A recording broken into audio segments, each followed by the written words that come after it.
বিশ্বকাপ শুরুর আগে বদলে গেল আর্জেন্টিনার স্কোয়াড। সেখান থেকে বাদ পড়েছেন বালের্দি, তবে জায়গা হচ্ছে কার? ফুল ব্যাক অ্যাকিউনা নাকি সেন্টার ব্যাক পাজেলা কিংবা সানসেই? স্ক্যালোনির কাছে অবশ্য বিকল্প আছে আরও। সেক্ষেত্রে কে আসতে যাচ্ছেন বিশ্বকাপ দলে তা নিয়ে থাকছে প্রতিবেদনা। বিশ্বকাপ শুরুর আগ মুহূর্তে বড় ধাক্কা খেয়েছে লিওনার্দো বালার্দি ও আর্জেন্টিনা। ডান পায়ের পেশিতে চোট পাওয়ায় বিশ্বকাপ থেকে ছিটকে গেছেন এই ডিফেন্ডার। ফলে চূড়ান্ত স্কোয়াডে তার জায়গায় নতুন একজন খেলোয়াড়কে অন্তর্ভুক্ত করতে হচ্ছে কোচ লিওনেল স্ক্যালোনিকে।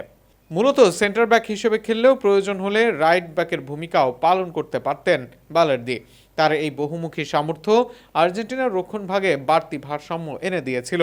তবে আকস্মিক এই চোটের কারণে এখন বিকল্প খুঁজতে হচ্ছে কোচিং স্টাফকে।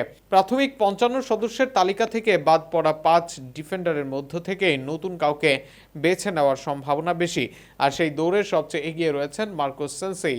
ইংল্যান্ডের ক্লাব বোর্নমাউথের হয়ে সদ্য সমাপ্ত মৌসুমে দুর্দান্ত পারফরমেন্স করেছেন তিনি।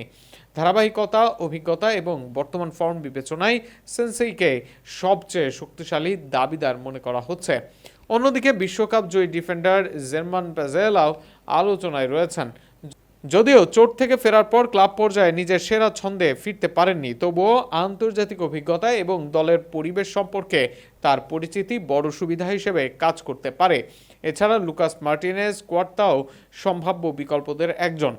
মৌসুম জুড়ে তার পারফরমেন্সে ওঠানামা থাকলেও জাতীয় দলের হয়ে গুরুত্বপূর্ণ সাফল্যের অভিজ্ঞতা রয়েছে তার। তাই প্রয়োজনে তাকেও বিবেচনায় রাখতে পারেন স্ক্যালোনি। তালিকায় রয়েছেন জাইদ রোমেরো এবং লাউতারো দি লোল্লো।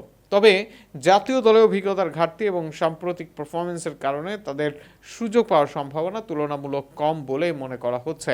সবকিছু বিবেচনায় নিলে বালার্দির শূন্যস্থান পূরণে মার্কোস সেনসেই এখনও সবচেয়ে এগিয়ে। আগামী কয়েক ঘন্টার মধ্যে আর্জেন্টিনার বিশ্বকাপ স্কোয়াডের নতুন নাম যোগ করা হতে পারে।